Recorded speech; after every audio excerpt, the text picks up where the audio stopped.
everywhere.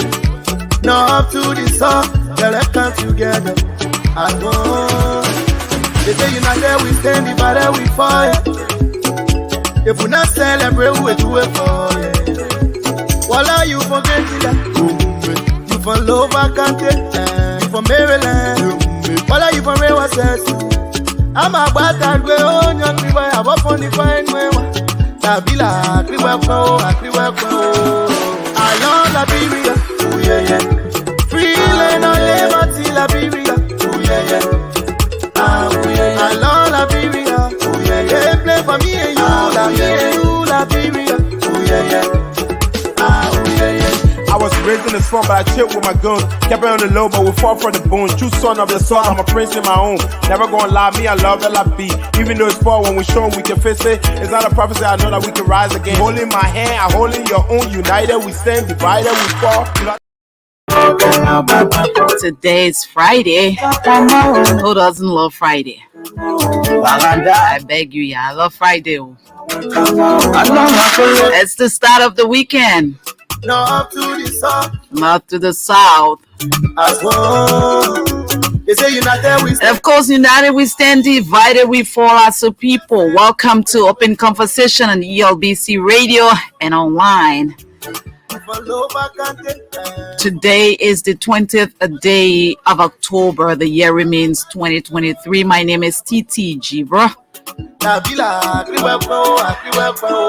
And I'm sitting here tonight with the man.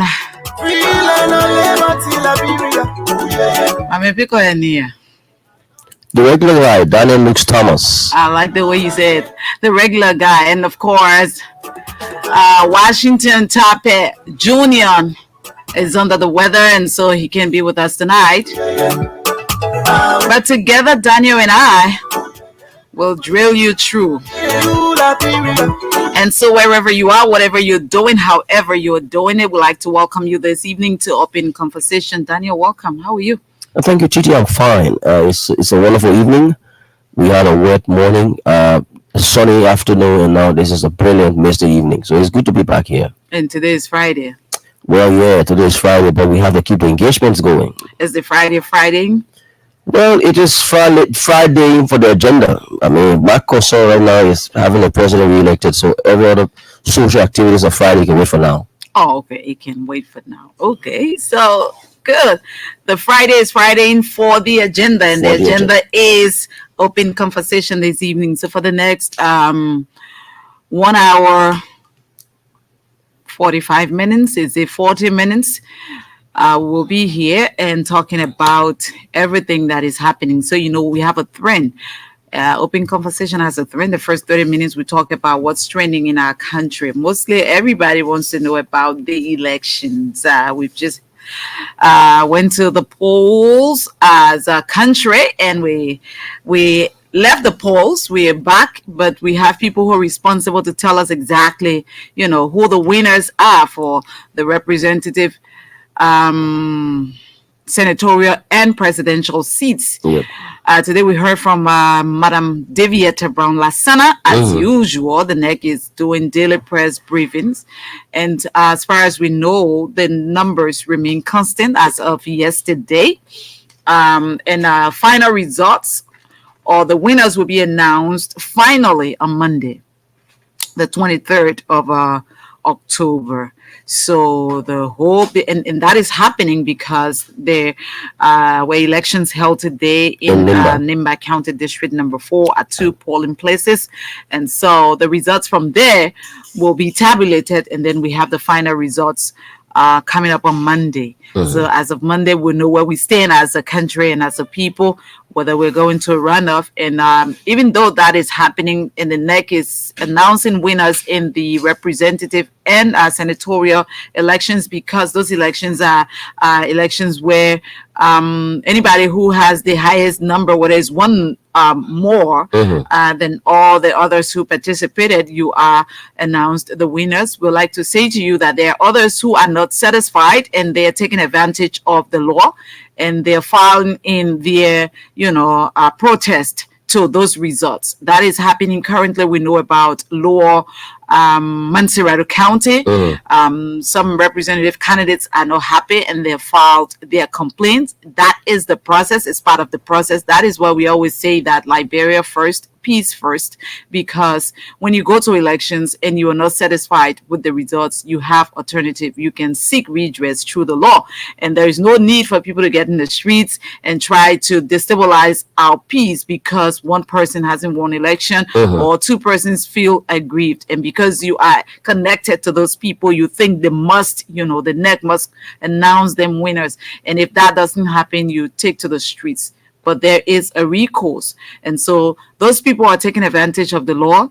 And who knows? There are precedents where people were, announced winners, and then in another case, after going through the process, and maybe it's a rerun or what have you, and the table don't turn. Like in the process of recount. So somebody feel that the figures, aren't adding up from the different tally sheets that they have, and then the NEC goes ahead and do the judicious thing, and then you find out that the initial numbers that were given to you by your poll watchers are different from the numbers that I announced from the how do you call it, because when numbers are tabulated, they are taken to the magistrate, before they're brought to the next head office for announcement. So in the event where anything happens between there, because you have poll watchers, that is why this whole process is not just one day thing, and it's not one person's involvement. There are so many people who are involved. That's why when you are participating in the process, you go into elections, you should know that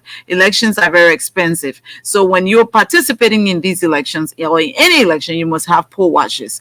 And why are those poll watchers there? The poll watchers are there because they are going to make sure that whatever number you get, your interest is sought. Because when the numbers are announced, the poll watchers are there.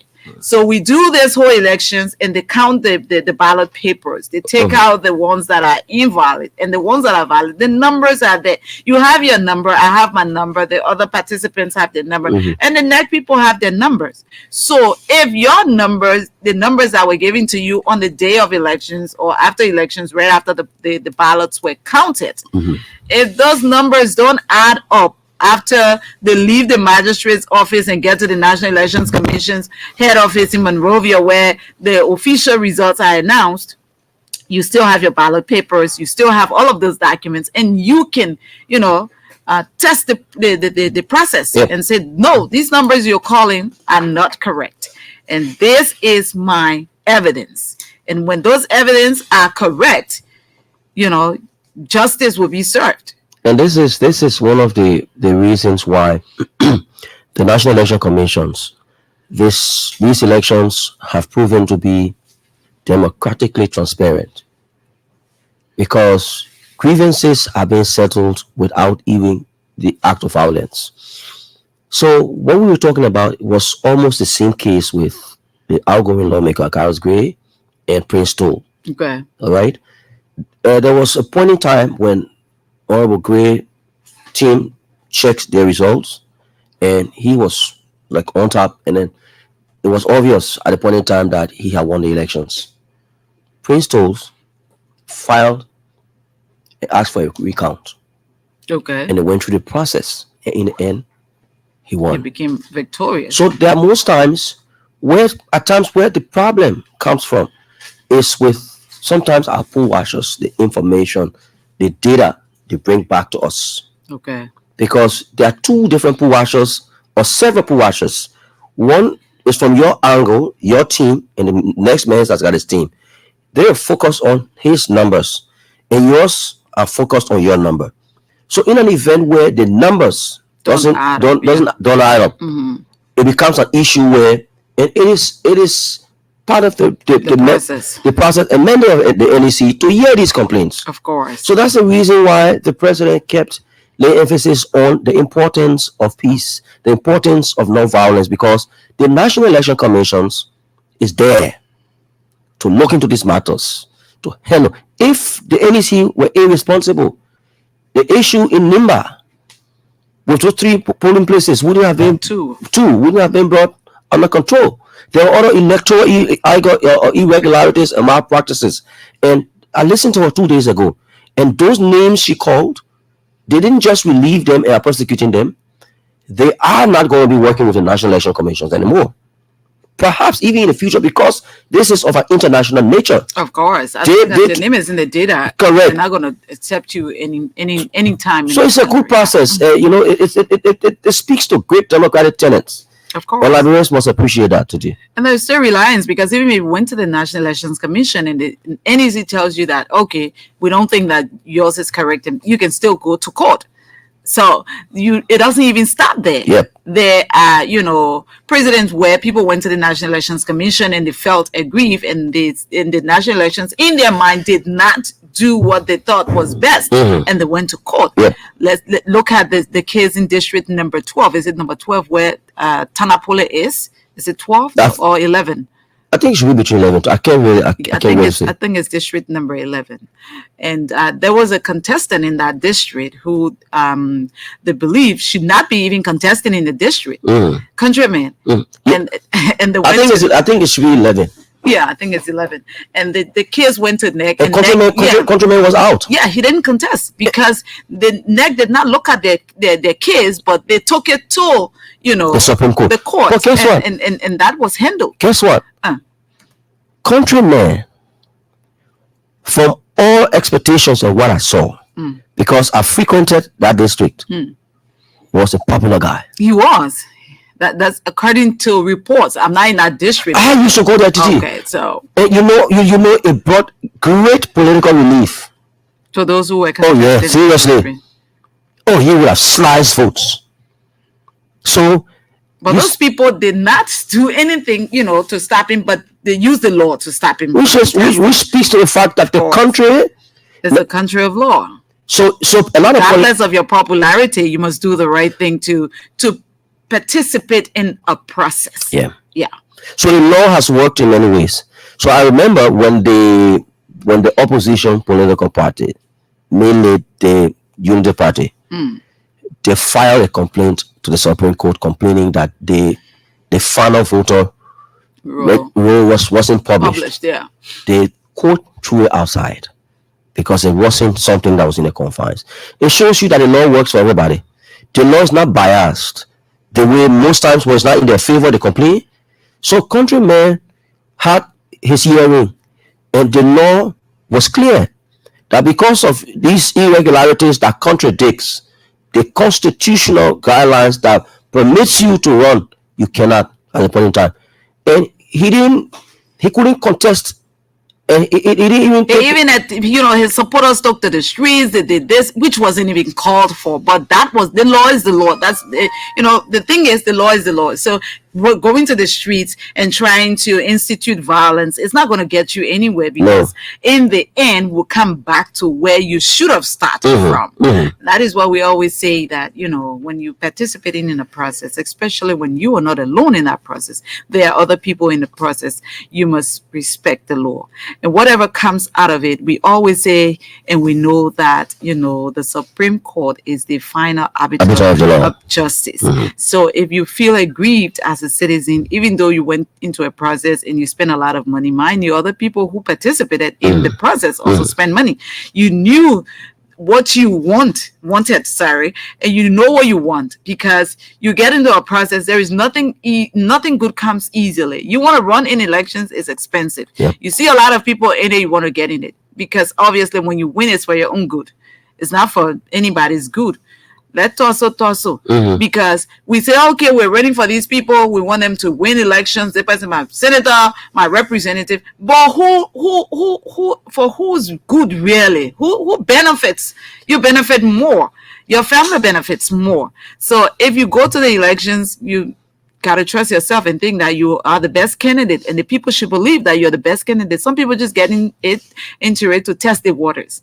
I've been speaking to some of my friends who participated in these elections, and they say, I just go there to test the waters. We'll try again. Some people go with different intentions. You already know that this person is popular. This person has worked in the district. Correct. Let me just try my luck. Maybe it's going to work. Maybe it's not going to work. Yeah. Some people get elected the very first time they go into the race. Yeah. Some are lucky and blessed. Some have to fight several 2, times. 3, 4 times before they get elected, Like- but they're not deterred.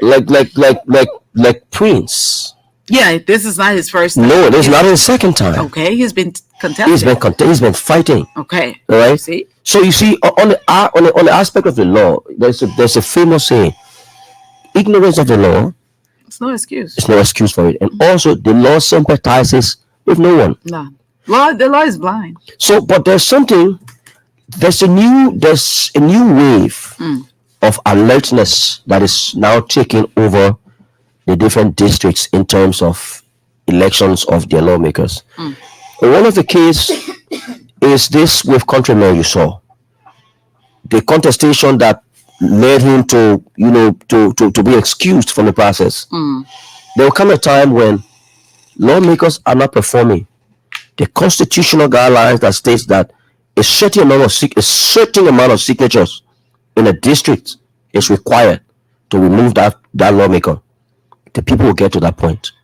Of course. So you see the educational aspect of our elections are becoming broader on a daily basis. Like I was telling Bwaka, we were talking this morning about the number of invalid votes skyrocketed for the first time on our elections to more than 114,000, which is a significant percentage. Of the vote. Yeah. That would have even given somebody a first round victory. And we've come to realize that it wasn't because of irregularities, as many opposition pundits put it, but it was basically because of the lack of education of our people. Now, you note that almost 80% of our people that went out to vote are not lettered as compared to the 20% or 25%.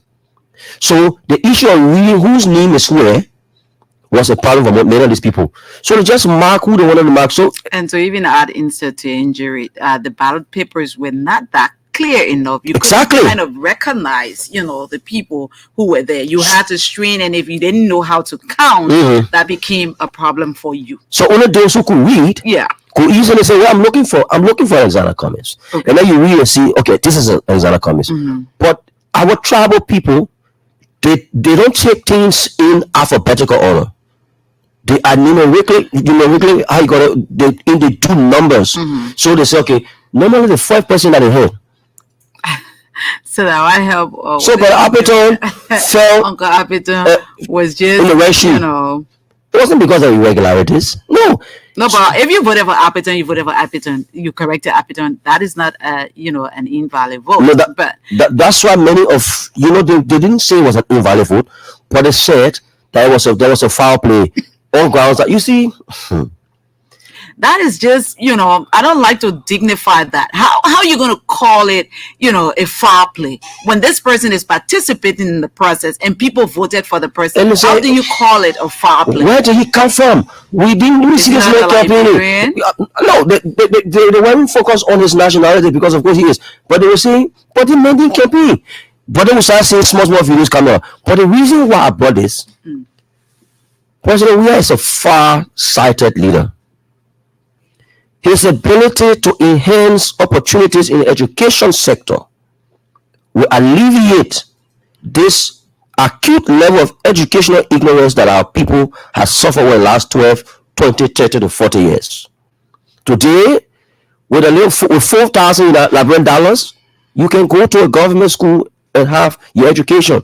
4, 5, 6,000. Today, you can even have a universal education. So it's no longer a situation where, so in the next 10 or 15 years, the 80% population that could not read and write at that point in time, a new batch of them will have the opportunity. The government invested heavily in adult literacy program. Our mothers are now going to school in the different rural communities. Where did he get this idea from? He said, the mass of the people that makes up the nomenclature of a country called Liberia, they are the most affected. Coming to government, it is not because of us. We need to remove these people from the bondage. We need to emancipate them from some of the mental slavery they suffer, from the social and societal ills that they suffer. By educating them, you'll be giving them the opportunity to discern right from wrong, to know what should be where. And the example of, so they're crying because of their inability to recognize that today, would have come, that those votes that they thought they would have had, especially United Party people, I'm not talking about the communists. So the regrets that they channel into Appleton being the first is their inability to recognize that our people deserve to be educated.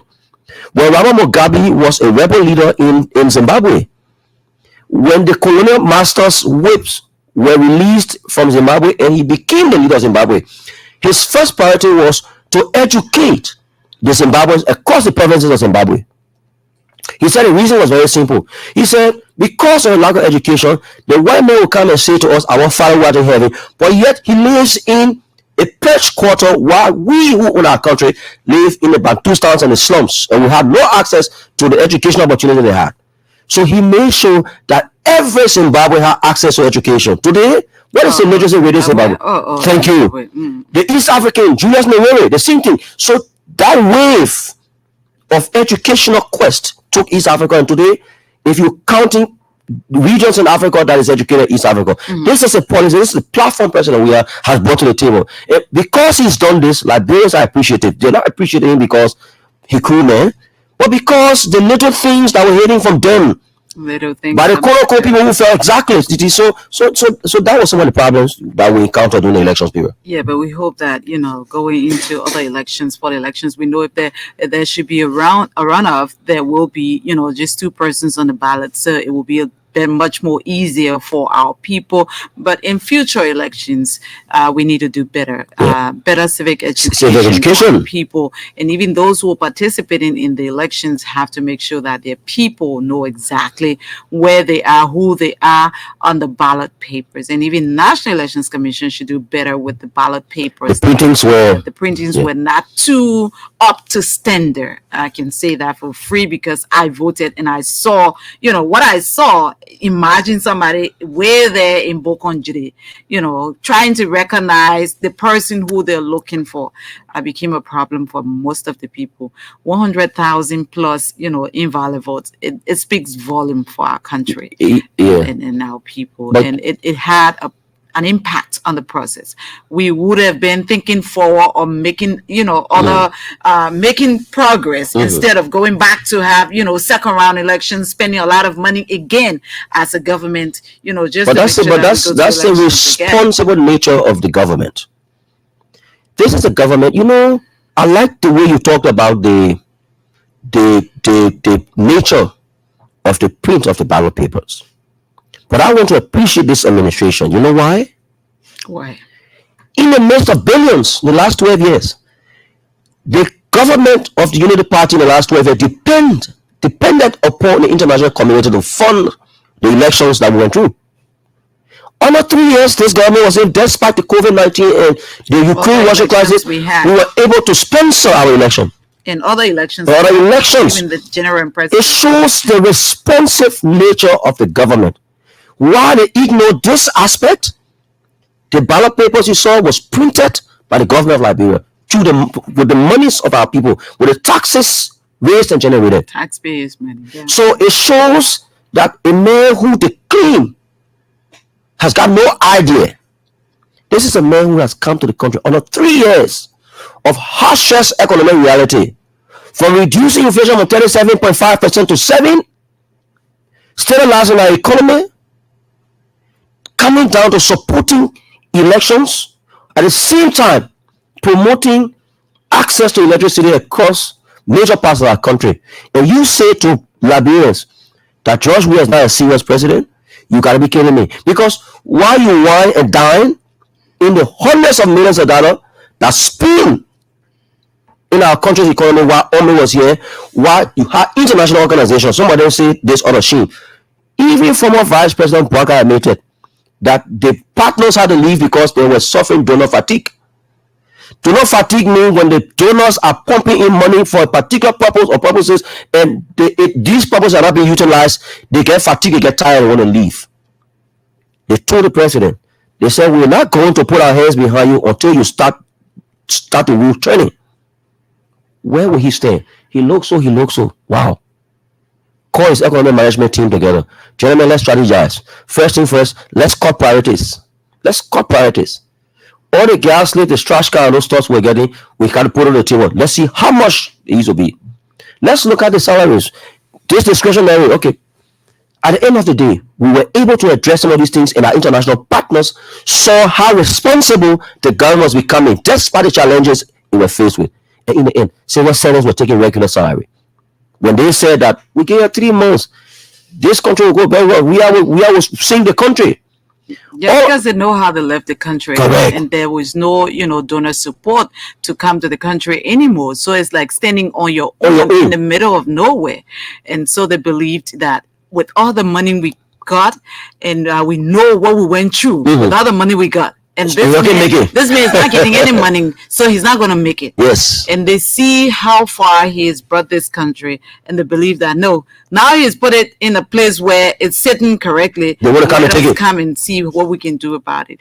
But I don't see any, real reason to, because corruption under Ellen was public. She said, we'll public enemy number one. Public enemy number one. That's what she said. My government.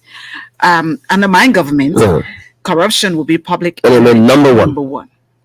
But that was something that former President Ellen Johnson Sirleaf could not handle, and she confessed. Yes, at a program in Kenya. Yes, she admitted that the government did not. Well, government is unable to fight corruption.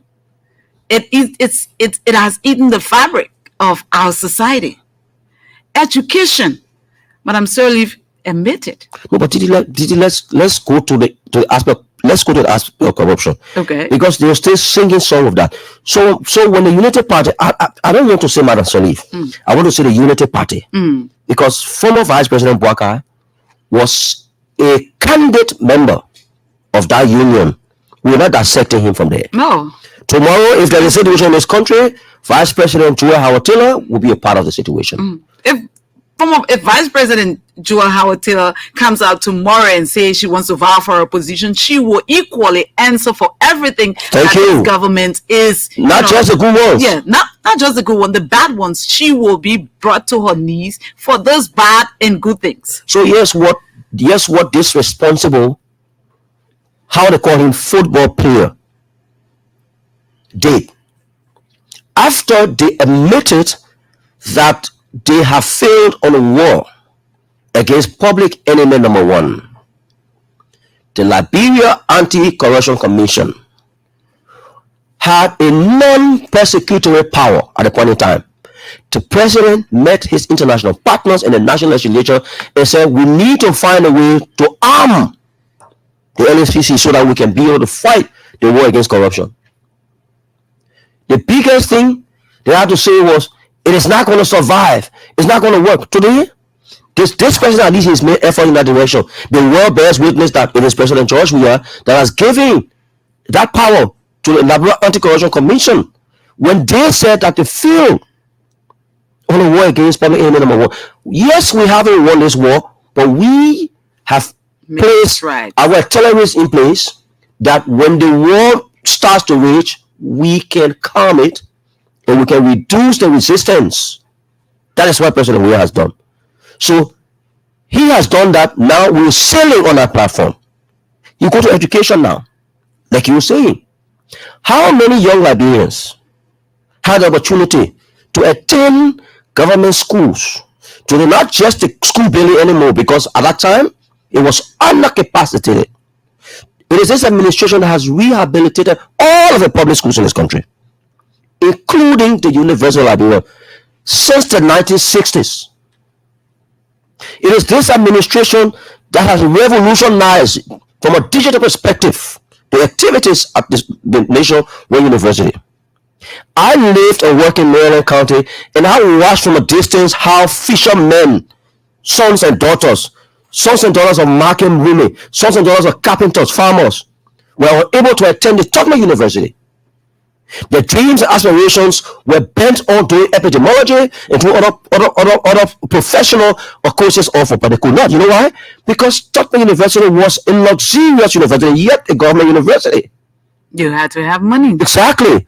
But when the president decided in 2019 that go are the days when typical Liberians will be deprived because of the poverty status to send their children to school and change their lifestyle, We must change it for them because we are the servants. This president instituted the free university policy, public university. The fisherman child, for the first time, today is studying epidemiology. They're asking why the people in the Southeast voting for the president. These are some of the reasons. 90% of the students that came to Tubman University at the point in time came from Monrovia, from Nimba, from other countries that has got the economic potency. Today, the fisherman's son can go to TU. Today, the market woman daughter can go to TU. And the equilibrium is there. Now, in the next 5 years, Maryland County is going to be putting up scores of professional public health workers in other areas as well. This is an exemplary mark of astute leadership that coincides, that align with the needs of the ordinary Liberian. Absolutely. Why is it our people continue to pass over opportunity repeatedly? POR. The president recognized that they continue to pass over opportunity repeatedly because the people that are the leaders have refused to identify that these people don't want to pass opportunities. They pick these opportunities for themselves. Today, the first time, go to the Ministry of Education. Scholarships are given now on the basis of who you know. It is given on the basis of your ability to merit the scholarship. Private universities are seeing scholarships. International universities are absorbing our students and they are performing. Only in the last 12 years, a minister could send his brother or his sister children to Europe and he will boycott classes. He's never going to attend. Take the people DSA, all the stuff, and don't attend. They come back with nothing. Today, the rate is 99% success of our students that are attending overseas. Today, we have our number of specialized doctors have increased.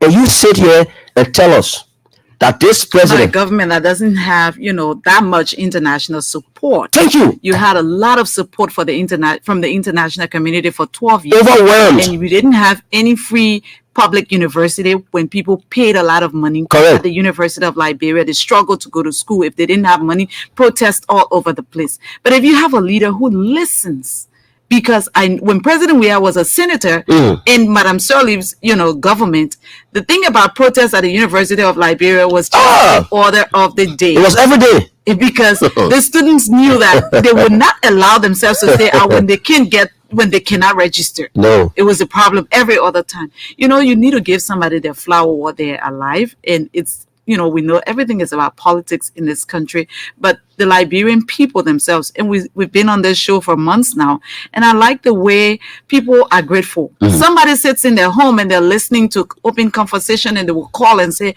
President Weah has made me, has relieved me of a lot of burden. My children are out of university today. All of my children are in university today, and I don't have to pay a cent to get them there. That, for me, the president does not have to come to my house and give me this and give me that. No. But if my children can have proper education, they can go to school, and I don't have to worry about the burden of paying their school fees, then it means a lot to me. Then this man has to make, I have to make sure that I maintain this man so that my children can go to school. And the policy has to be, legislated so that tomorrow, any other presidents after President Weah will not have to say, I don't have that money, that, the government does not have the money to pay the fees of the students. If that is legislated, that is not yet legislated. No. So if you have somebody who doesn't care about, legislating this, who's, it's not from me. You're not a progenitor. You don't feel burdened by that. Yeah, so it came from the other government. So I don't care. President Weah was there. It wasn't legislated. I'm not under duty, to keep it going. So that government know where they took the money from. Now we don't have the money. But when it is legislated, you know that it's incumbent upon the government to make sure that the students who attend the University of Liberia and all other public universities go to school free. That is indeed key. Liberians should listen. The people should listen and know, because if that is not legislated, it's a problem. Any other government after President Weah might not be under, that, spell to say we will do it. President Weah, when he was out there, campaigning, he said it. He says, "I want to make sure that give me a second chance because I want this to be legislated." What you're seeing now, if it is not legislated, it's me who started it. It's a policy that I started. But if we don't legislate this, you just can be assured that might not continue if I am not there. So give me a second chance so that we can legislate this. It's for the Liberian people to say whether it's a good thing to continue to happen or they don't care about that. But the thing about it is you've changed the whole show today. We didn't even. No, we're gonna get there. So let's leave it because I know we'll still stick on it a little bit. But in what's trending also, we know that the people from Lofa County are calling on the government to make sure that there is speeded investigation into the September 29 violence. Yes, that led to the death of two persons in Lofa County. They were out today, and it's important that the Ministry of Justice, takes note of this, and that whole situation is brought under control, because according to the release from Lofa County, they're saying that the people who perpetuated such violence have come back into the communities. But we heard that they were bailed out by the United Party. They were bailed out? There was those that were arrested. It was information that's not a secret in the FOIA, that the team of the United Party went to the police station and signed for those people that wherever they needed to be presented to bring them. Okay, so then if that happened, then there should be speeded investigation so that that matter is closed. It's very, very important. Yeah, because you're right. Because also, you see, first of all, I want to say thank you to the people of FOIA. The level of political maturity they exhibited. It is not an easy thing, Titi, to lost a relative.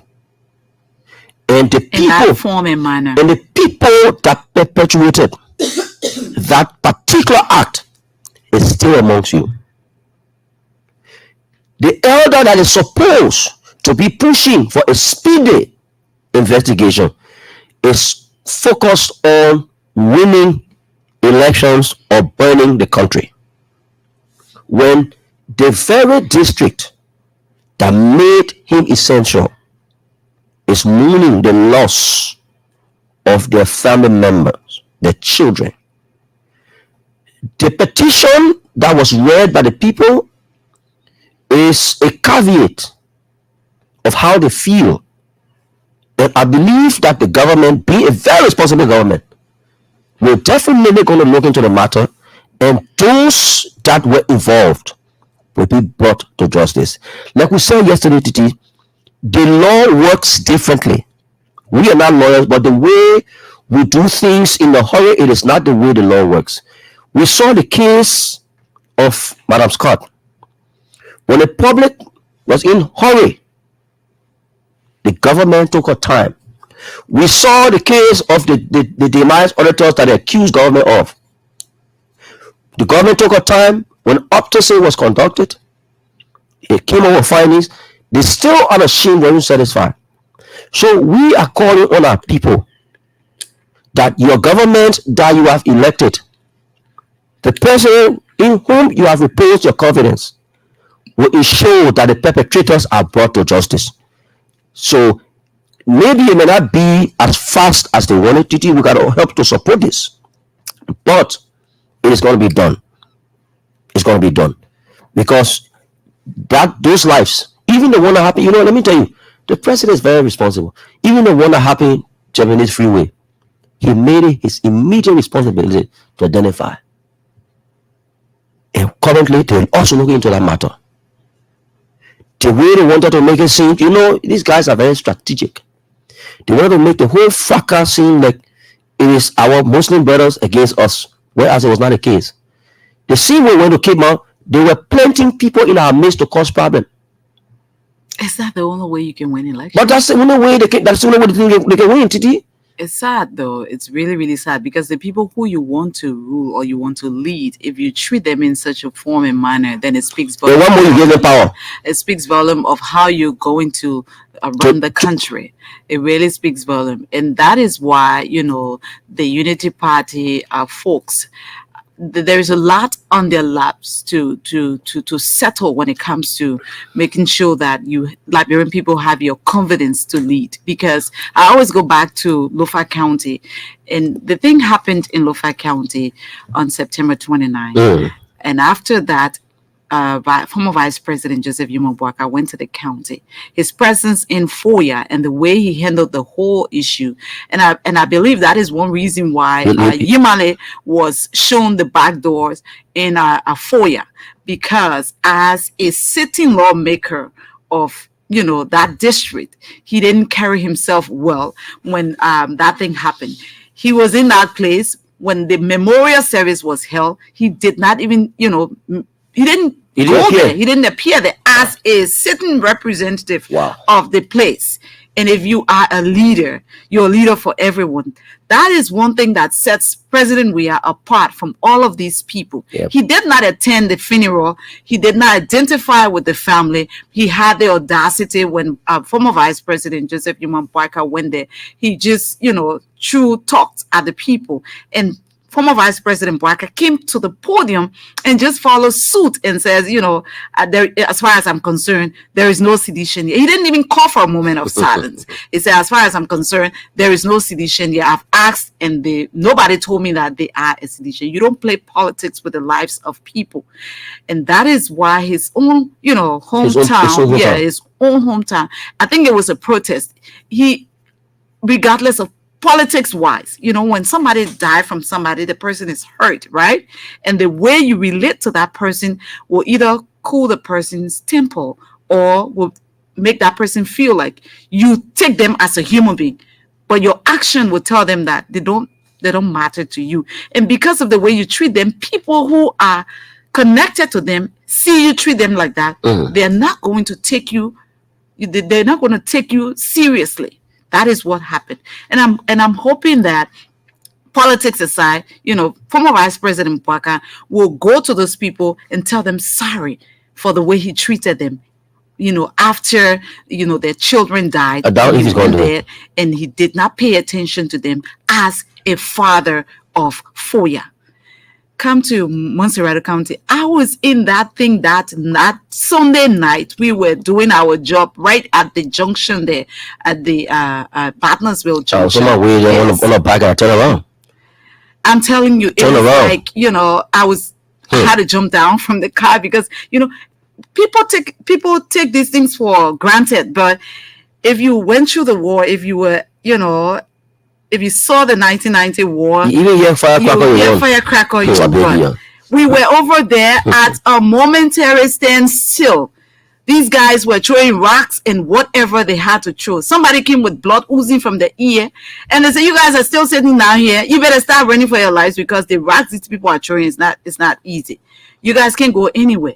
So the guys had to come and fire in the air before they could clear the roadblocks from over there. How in the world? This is about election. It's not about fighting. It's not about killing.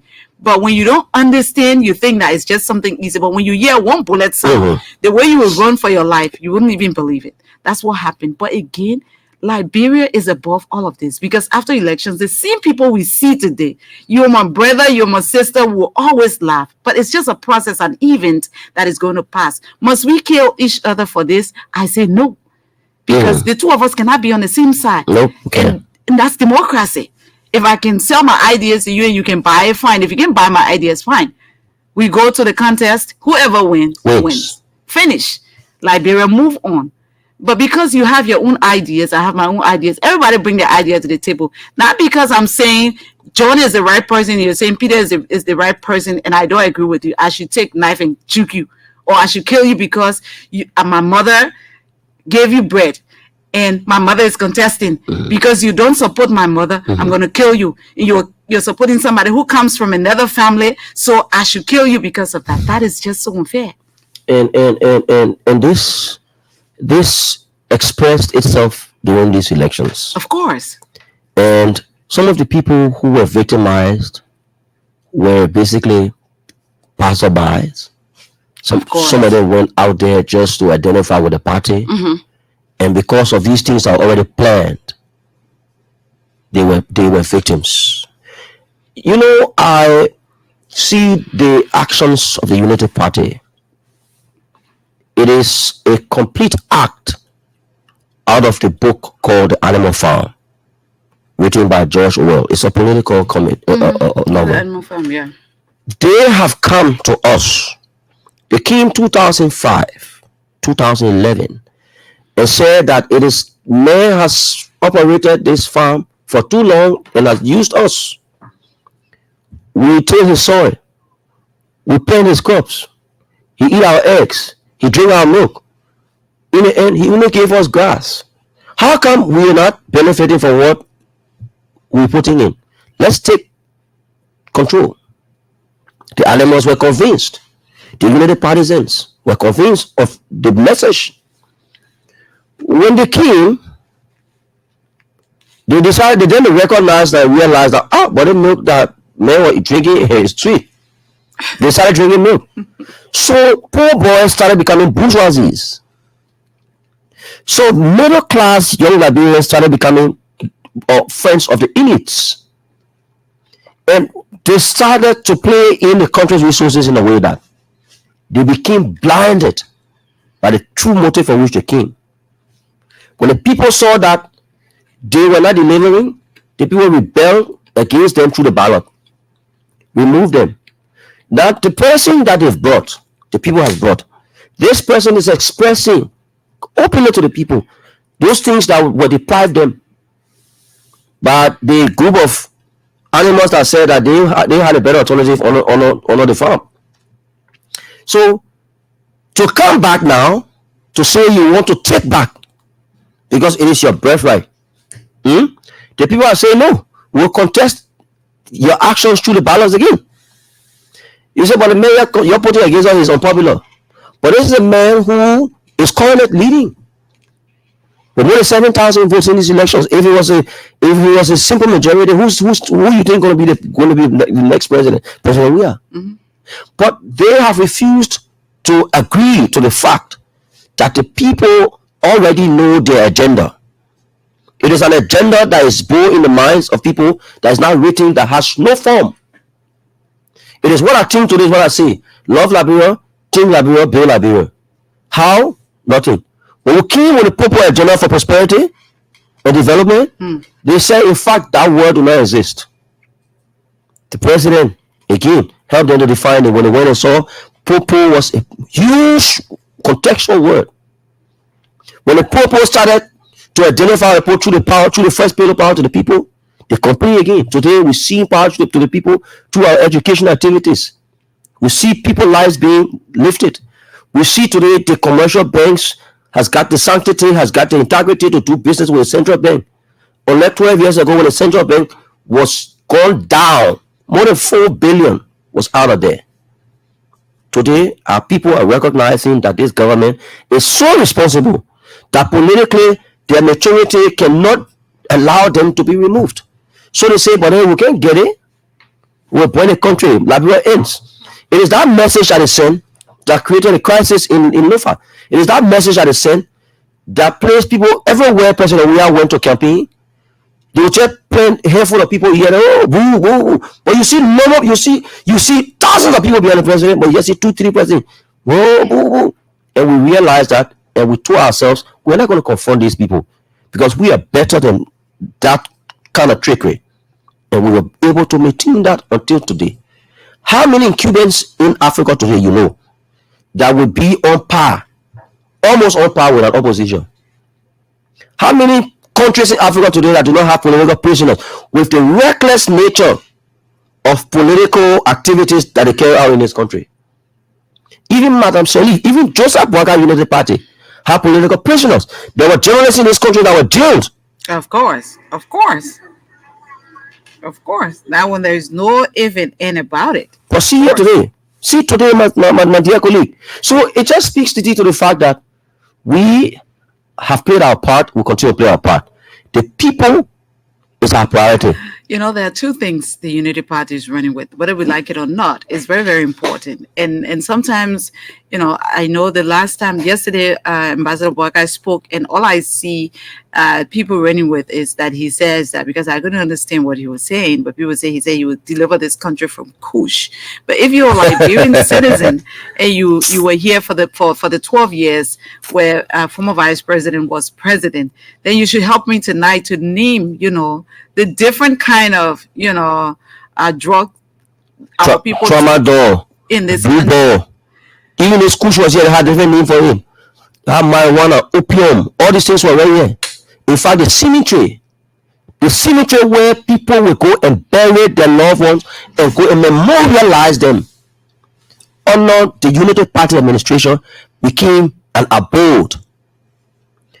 In fact, worst of all, they made our brothers to smoke the marrows of the bone that had the family hide. Imagine a young man would dig up a skeleton and scrape the marrow for in it and smoke it. You didn't stop there. When that was not strong enough, they made our brothers. Was it under Madam Shirley that was happening? Of course. Where was former vice president? He was vice president. He was vice president. Did he not know that the government then had a responsibility to make sure that that didn't go further? No. Stop it. What did they do to even stop it? Nothing. So how come now today it stayed with you for 12 years, right? You didn't do anything, and you're coming today to say that Kush is killing our people. What killed our people under the 12 years rule of yours? The same Kush, the same Tramadol, all of the bad drugs the narcotics you can think about, killed our people. Worst of all. So what makes the former vice president and the people from the Unity Party think that Liberian people have forgotten? And they only know that the only drugs people are taking now, the underprivileged people are taking is Kush. So they are believing. In fact, the level of hallucination is so acute. They think that we're in the oral history age, where they say, but the young Liberian can just go down and Google drug crisis in Liberia, and the first thing you see that the ECOWAS had a meeting with Madam Salif and Vice President Boakai on the same issue of narcotics in Liberia. It was becoming very serious. These bobs you see when the low burning bobs came, yeah, they were smoking the powder in it. Who made our brothers smoke it? Everybody was, when you buy your light bulb, you take the how do they call it? You take it from there because from your socket. Yes, you can't leave it outside. If you left it, they were smoking. They will come and take it from there. That's why even the people started bringing the rubber type. Yes. Now. Yes, that's why you have even the rubber tech now people taking it from there. In fact. So you see. Yeah. So when they tell our people that it is President Weah that brought Kush, ask them when was the last time they ever made the largest drug bust? Drug came from as far as Brazil, traveled the international waters, arrived at our port that is considered substandard if it comes to international rating in terms of security, post security. That drug was busted in this country over 100 million. If President Weah, according to what they're saying, was in favor of drugs, you know how much is 100 million? If it was this, you know how much is 100 million? But we were able to get rid of those things. Isn't that this president that fought for the legislation of the anti-drug law entity? What did former Vice President Boakai? They allow our children to dabble into the issue of drugs. In fact, they were dying. Is it not this administration that is currently detoxifying our young brothers and reintegrating them into our societies? So when they talk about Kush, I even heard Senator Johnson in his interview telling the people, you don't vote for me, work and smoke Kush. You don't vote for me, bring Kush to you. I laugh. You know why I laugh? Right. Because they're not saying the truth. This is the man who is taking Kush away from the people. I witnessed a Sierra Leone pigeon documentary on BBC about this same Kush. In fact, the name Kush comes from Sierra Leone. Wasn't that the same Sierra Leone that Perry Dolo and a few others, he was arrested with stack of drug in Escort 1 at the same border? It's a new thing today. Isn't that this administration that is clamping down on the issue of drug? Look at the meth that came through the Wabba International Airport. that he was trying to lie on.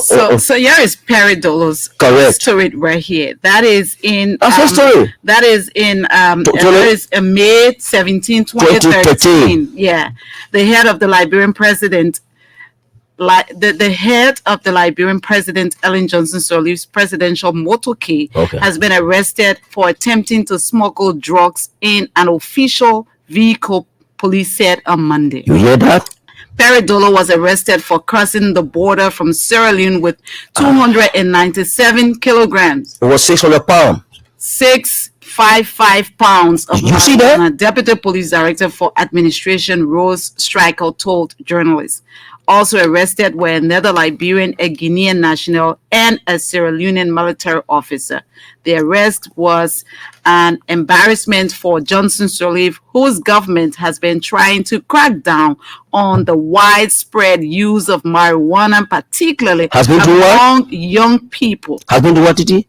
Has been trying to what? The arrest was an embarrassment for Ellen Johnson Sirleaf, whose government has been trying to crack down on the widespread use of marijuana, particularly among young people. So how come today he was on the unofficial duty when this happened, Stryker said. So maybe former Vice President Boakate will live in an era of oral history.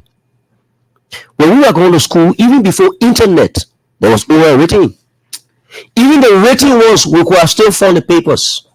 To come to say to our people that it is this president introduce Kush to the Liberian people, killing our people, and you're going to do something about it. When in 2013, 10 years ago, yes, 10 years ago. Yes. So those who were even addicted at that time, what did you do to even better their lives? You were fighting to crack down it, and it was popular among the young people. You expect that George Weah will come to power and advantage it just like that. It's just so unfair. If you want to come to power, tell the people what you've done and let your record speak for you.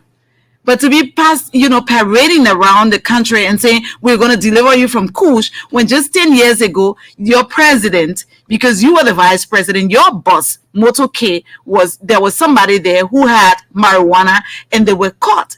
And you come back and parade the country and say, the whole country is full of drugs. And the story is even telling you that it was an embarrassment to your boss, whose government, has been trying to crack down on, the widespread marijuana. So your government is responsible for this. You did not do anything. This government has even passed a law now on it. How don't you give this government some credit, but you come and put everything on the government because you want to, come to power? How in the world do you do this that? This government has not just passed the drug law, but guess what?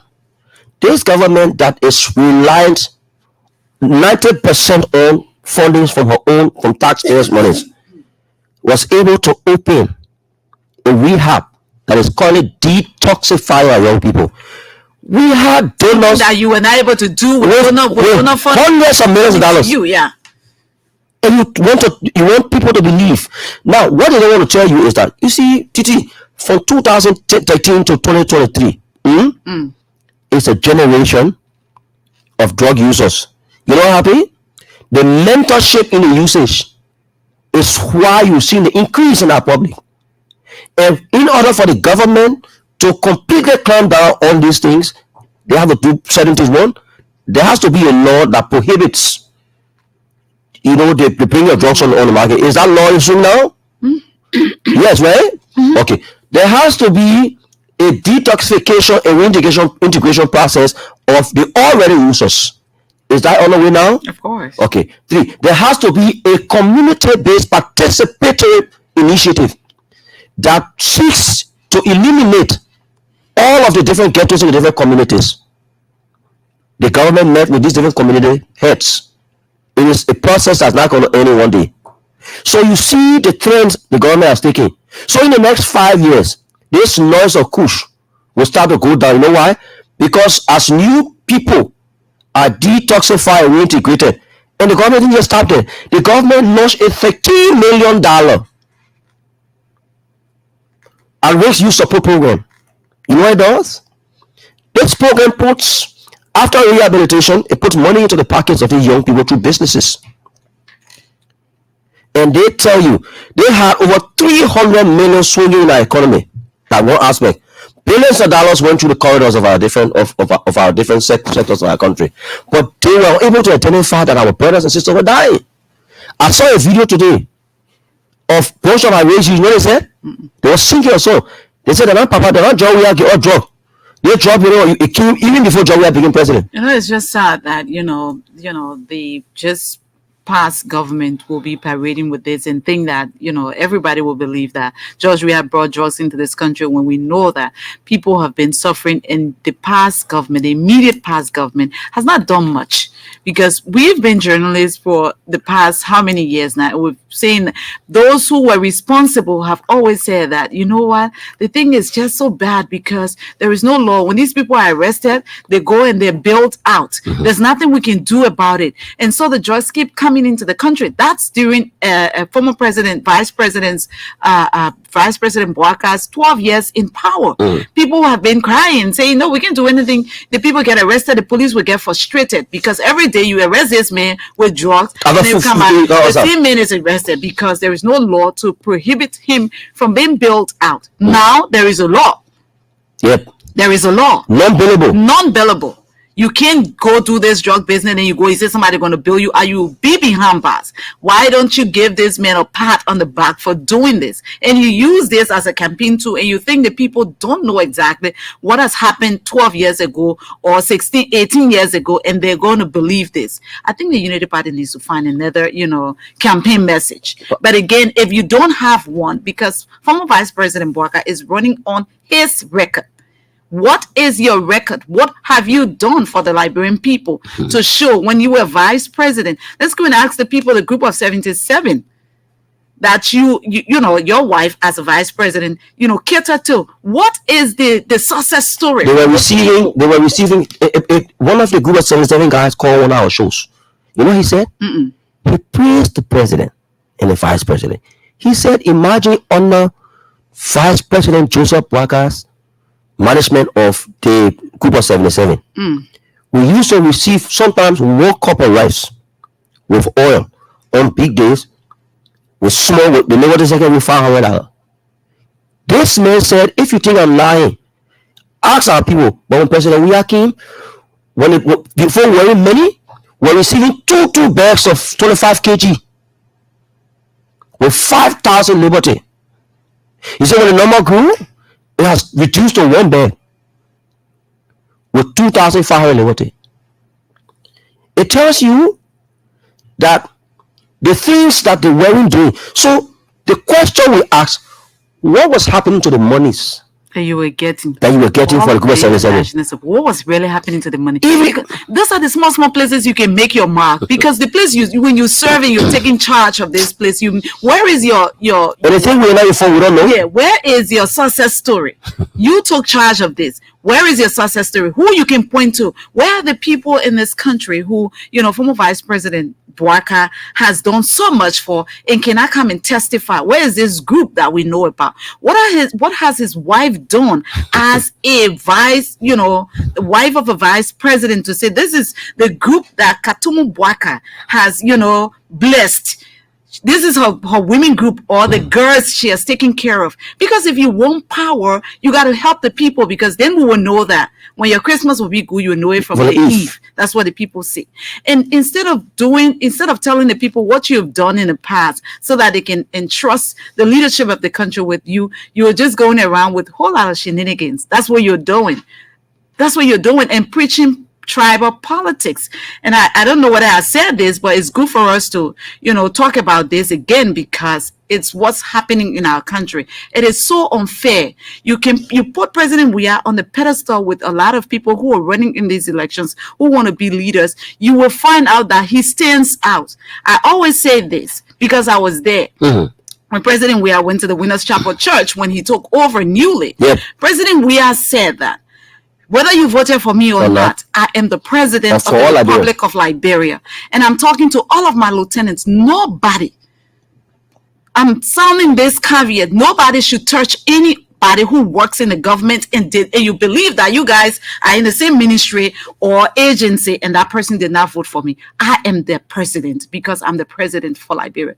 And we don't have stories where people downsize people. No. You know, they're from the Unity Party. Is that how people paying back President we are today? Because when Unity Party came to power, people were downsized. And what makes you think that if Unity Party comes to power tomorrow, people will not be downsized?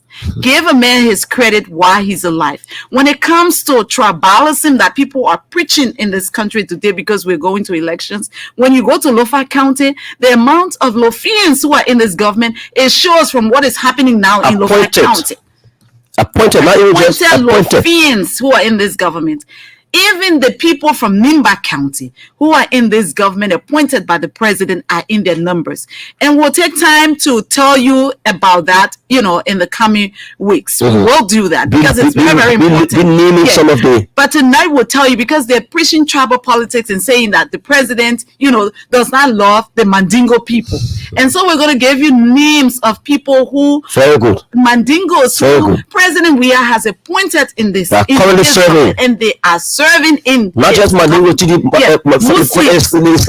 Islamic community. Correct. Who the president has appointed. President Weah cuts across. We got evidence. I don't know. Cuts across. So it's hard for you to just come up and say, you know, my people are not, you know, we are suffering because my people are not appointed. Yeah. Or the president has not done this. Or the Southeasterners.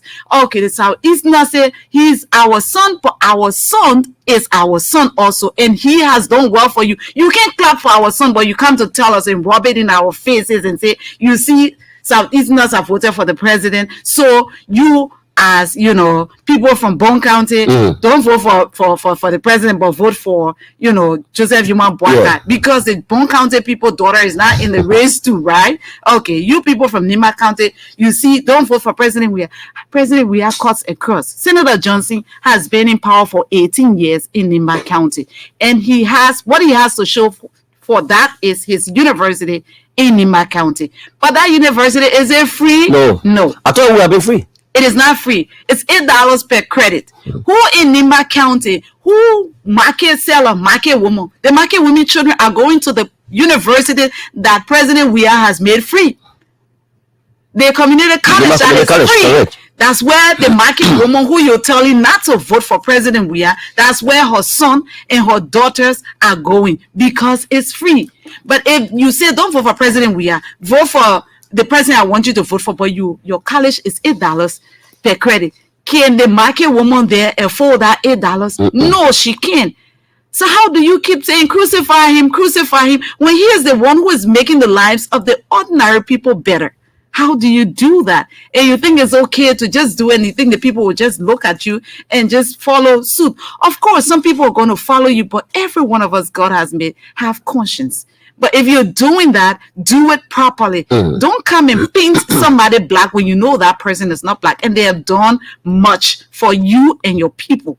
In fact, and Senator Johnson is one person who has benefited at the expense of the people of Nimba County. And so when the president says, I know this thing here, your people have to benefit because you have been benefiting. It can continue to be like that. Let the people, the ordinary people, because the ordinary people are the ones who voted for me. So let them benefit. You say no.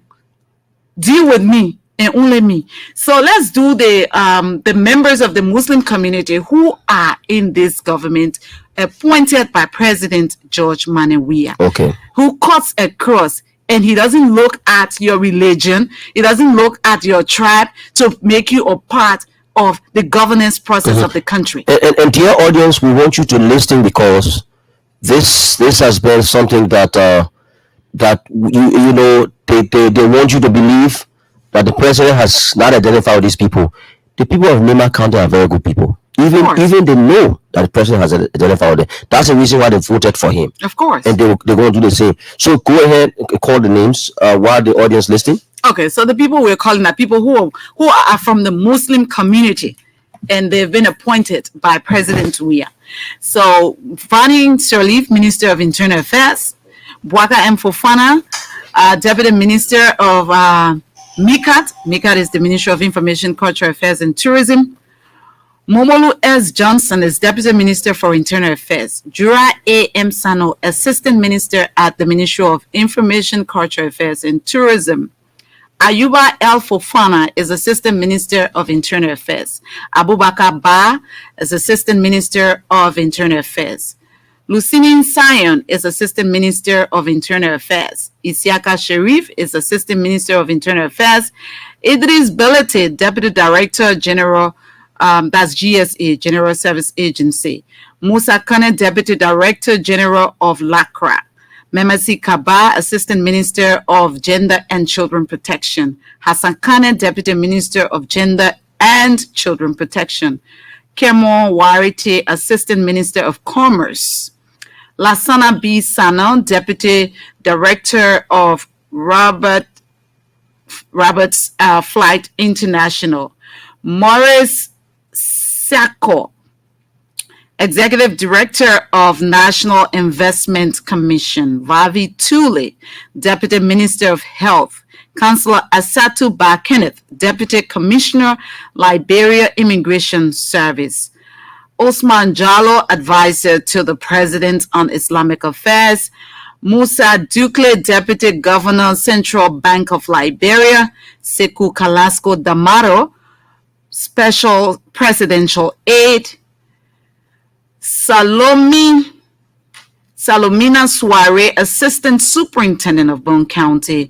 Vani A. Sharif, Assistant Minister of Grand Cape Mount. Boima Kamara, Assistant Superintendent of Grand Cape Mount. Mohamed Jallo, Deputy Director of Cooperative Development Agency, CDA. Makene Keita, Head of Presidential Projects. Salia O. Kamara, Deputy Director of WASH. Amara Kamara, Deputy Director, Liberia Institute for Public Administration, that's LIPA. Frederick Sako, Assistant Director of EPS. Benta Jallo, Assistant Director of NSA. Sam Sion, Deputy Director of NSA. Councillor Haji Swalio A. Sisi, County Attorney of Montserrat County. Fode Kiazulu, Deputy Director of GAC. Mohammed Kole, Deputy of Internal Audit Agency, IAA. Councillor Yusuf D. Kaba, Associate Justice Supreme Court of Liberia. Councillor Memita Jabate, Sirleaf George of Criminal Court B. Musa CDB George of Criminal Court assigned in Nimba County. This is not all, but we'll leave it at that right now. But these are people who are from the Muslim community who the president has appointed in his government. So how do you, as an opposition to this government, tell the Liberian people that President Weah has not done well? President Weah does not recognize the people from the Muslim community. I always say that if you want to talk about people, you must be sure that you have your facts and you give people the facts to believe that what you're saying about this person is not true. Because history, according to Dr. Buffalo Chambers, is an early warning alarm system. You can't just come out to the public and say, this man does not like these people. This man has not done this. This man has not done that. Because people will go back. History reminds all of us. It tells us what people have done and what people continue to do. These are people who serve in the government currently. It's not because they are, they're not Muslims. That's why they're serving. That's why, or because they're Muslims, that's why they're serving. But because President Weah believes that we are all Liberians and we too belong. And this country belongs to everybody. And everybody must be participatory of the governance process of the country. Let the Unity Party come with their records of people who are from the Muslim community or the Muslim religion who their government has appointed. Look at their cabinet that they have formed, the proposed cabinet that they have formed already. when they haven't even won elections. Look at the names of the people. Those are the same people who were in the government for 12 years, squandered opportunities for 12 years, because that is what former Vice President Joseph Yuma Boaka said. That's all whining you about. You said people have squandered opportunities. You are coming to power to rescue the people. But who are you bringing? The same old squanderers who were in your government are the ones you're bringing to rescue the people. How are they going to rescue the people? So today you see the list of people you just read. That list is a candid reminder that President Weah is indeed a unifier. Of course. Under Vice President's VP Boaka Unity Party, you never saw a Fula mayor appointed or serving. Today, a Fula lady is elected as a lawmaker. The religious advisor to the president is Fula. You know why he did it? These are our people. These are our people. They've been with us like our Mandingo brothers that they want to turn against us. The president has always been a unifier. The Mandingo community call him Usman. That's the name they gave him. The people of Lima County call him Sekuse. Zekuse. The people in Lofa call him Tanu. How many counties has given Joseph Boaka a name? It was the same Vice President Boaka who told Church or Olio, thank you in Foya for not allowing the Muslim to spare in that area. Is that not being religiously divisive and intolerant? It is this president that has brought that unity between us and our people. Today, the economy of our country is not rested only in our hands. Our Fula brothers play a major role. Our Mandingo brothers play a major role. Mustn't we identify with them, recognize them? Are they not Liberians too? Only the last 12 years, they didn't recognize these people. It's the president recognizing these people. You think they're going to turn away from him? No. We're not going to go the route they're going with their deadly tribal politics. We'll disinfect that message. It's just unfair. No, we're going to Liberian people. But the people already know. To the people and just think that people don't know what's happening in this country. The people know. This government has done, to better the lives of everybody, regardless of where you come from. Whether you're Muslim or you're Christian, whether you're from Lofa or you're from Nimba or you're from Bong or from whatever. Every county in this country, under these very trying times, have something to show for what President Weah has done. President Weah has not neglected the Southeast, as you've said. No. He hasn't. He hasn't. And the people of the Southeast know that. So you can't put their son against them, or you put them against their son. So the only thing you're trying to do now is to get other people to put them against the president. But what you need to do is to tell the people, let former Vice President Joseph Boaka tell us his track record. What has he done? As an individual. As an individual who has served in government all these years. Just go to Foya. I was in Foya recently. To a survey. Songa just recently. I was at the home of former Vice President Joseph Yuma Boaka just when were we in Alofa. Nothing has changed from the last time I went to Wansonga. Nothing significant. The place is still the same old way. But I asked, when last was former Vice President Joseph Yuma Boaka here? They said when the last election. Let me shock you. Last elections. Let me shock you. 2013 and 2014, that was Ebola, right? Foya was greatly hit by the Ebola because the bordering, and then the Muslim practice of washing bodies, all of that. Yeah. Vice President Boaka at that time was very much relaxed in his rehab compound when Thomas Fala and Sir Joseph left from Montserrado and went to Lofa, Foya, to fight the Ebola. It tells you the distasting nature that he's got for the people. The only value those people have is their votes. In all honesty, if he sees them as human beings, I don't believe it. I'm serious. Because imagine Ebola is killing your people. It took a Sir Joseph, even the radio station that's there, It was the panels from the unit from the CDC who took the station there. Gave Foya a face. Our people in Foya would have died with their son being vice president, Ebola killing them. You know what Bromskin said? Bromskin was prophetic. Two things he said on video. Two things. He said, if any Liberian would think that former Vice President Joseph Boakai is a poor man, as he portrays himself, you will be fooling yourself. He made more money every year than the entire Lofa County health budget. But guess what? He didn't put a single clinic there. The first time I went to Foya, the people were drinking, the babies were drinking dirty water.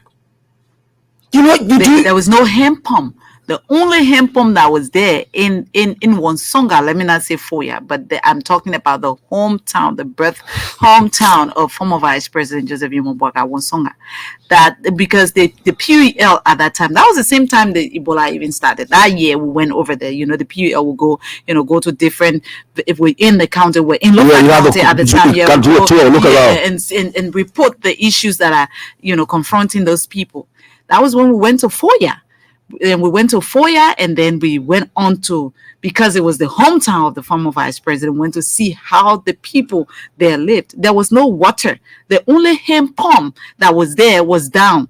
And for months it was down. Nobody to fix it. So the people fetched water, creek water that was not clean. We went to the clinic, and when you see the water, people sift the water. Murky. Yeah, milky water. Yeah. That's what the children were drinking. They were coming down with running diarrhea. Yes. This is the hometown of a sitting vice president, and the people are there, and they're going through this kind of constraint. And when former Vice President Boakai went to Foya these few days, he told them that he's not coming back there with the road like that. He passed to Selo. Yeah, he came back to Monrovia through Selo. Yeah, but you blame it on President Weah, who was just president for 6 years. You served 12 years, and Liberia is as old as history can recall. You blame it on President Weah when you served for 12 years with all the donor funding international, and you as a sitting vice president could not make sure that the road from Banga to Salaye was even paved. The big excuse that they kind of want to make, which doesn't make any sense, because even Vice President Joao Taylor has been making serious advocacies for her county and other parts of Liberia, and these advocacies are working. So they will say, "Oh, but if I pay what they're there, I mean, he can't do it." That's not true. I think it's not even working. That's not true. You don't have to be the president before something happens for your people. So. But what did he do individually? That's where I was going. Let's leave the vice president. If you said a nominal position now, Joa Howard Taylor has her own foundation. Joa Starfish Foundation. Yeah, she's working with women group, working with young girls, adolescent girls. What have you done as a most recent past former vice president that we can point to and say we can charge this man? We can say yes, let's give this country to this man because he is capable. This is what he has done. Where is your footprint? Let me tell you something. That's the $1 million question Ambassador Boakai has not been able to answer, but tells people he went to Bapule and said, "Look at the roads." Who you kidding me? Who are you telling that? They may stood in Foya under the peace hall, the president built, with the light shining on him. The president has not done anything in this country. I'm coming to you, and I'm like, but you still under the man, like. You're standing under this very peace hall he built in your district. But I want to say something to you. When the Vice President Joe Howard Taylor, this is something that I'm saying on radio for the first time, and I was privileged to be the one who made a recommendation. She saw the solar integration process that the president has started making across the different countries, Lofa, Bon. So one day I put on Facebook, my people in the US, because I have a small project, wanted 2 persons to put on a scholarship to do solar installation engineering.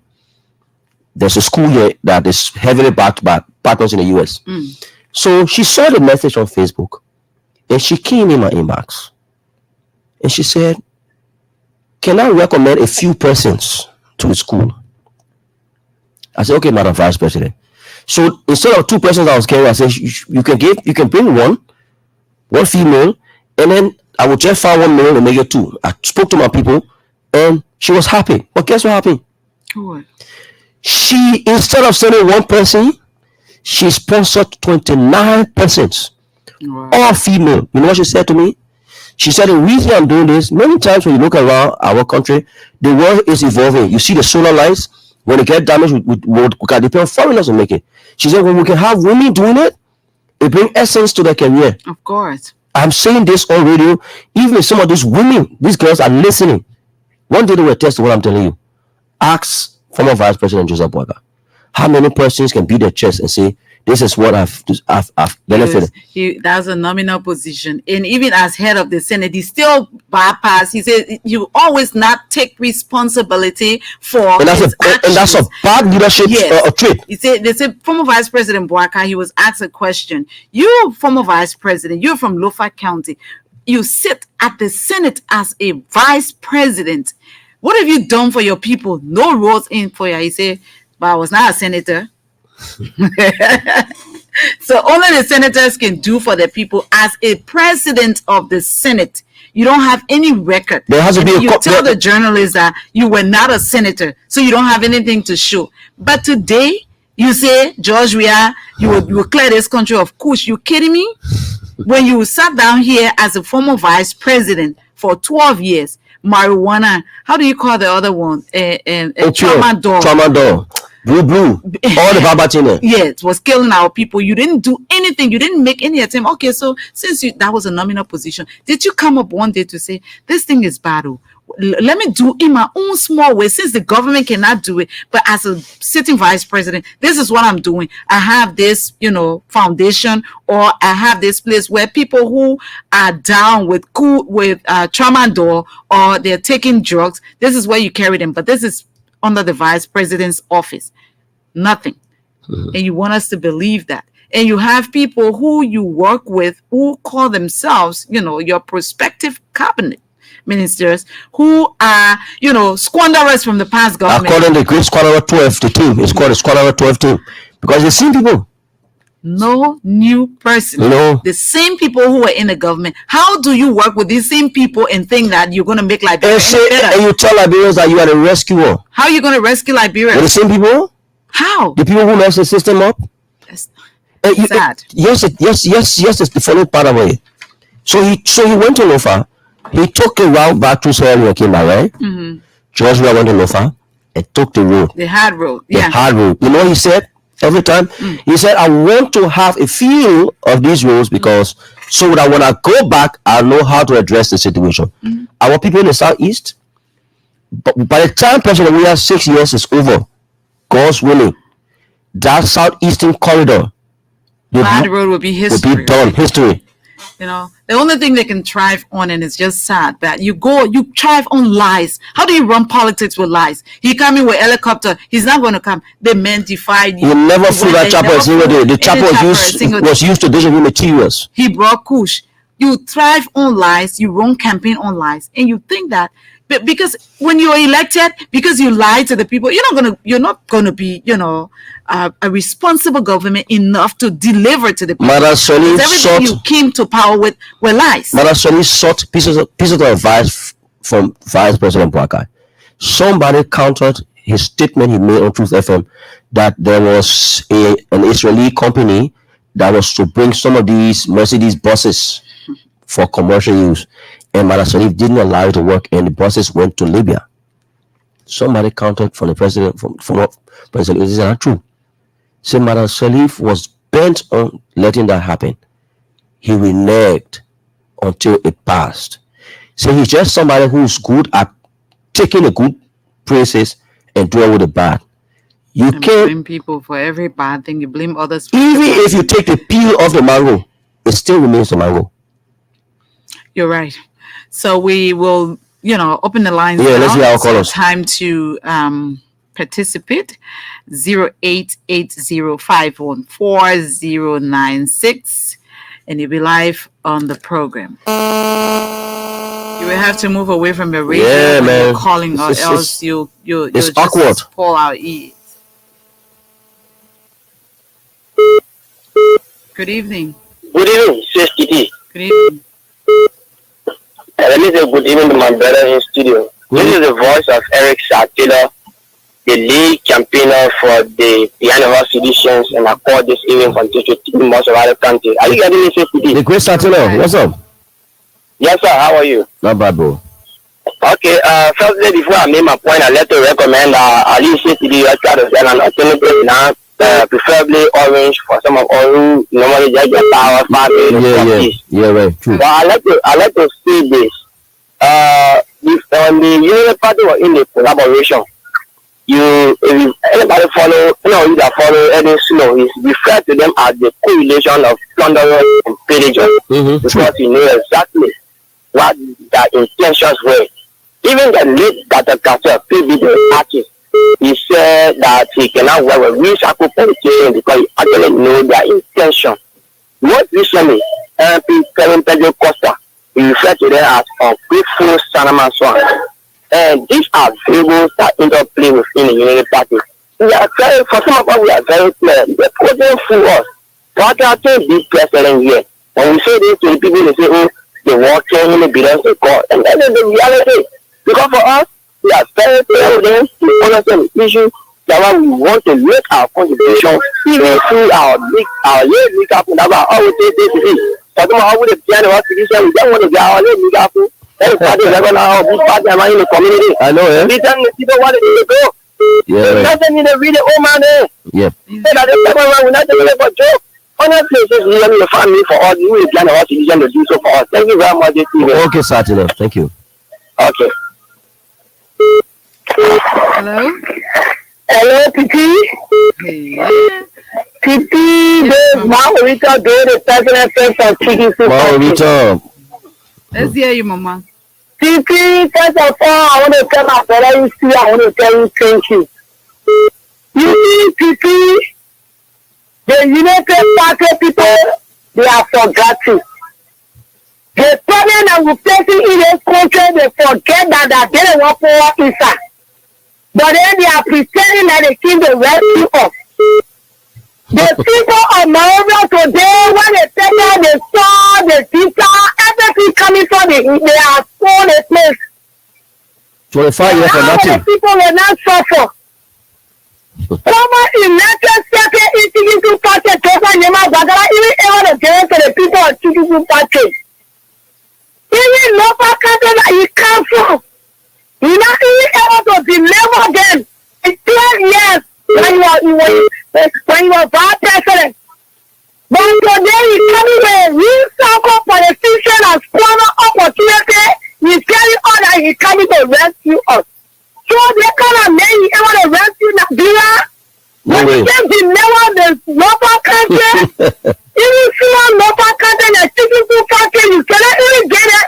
Cause you have to put it on your road. Hello, to get it in that sector. Then you say you coming to rescue us. So to tell you that, I want to tell the Nibalians. So President Weah is not a terrorist. The reason we are for the Swahili, we are voting President Weah massively.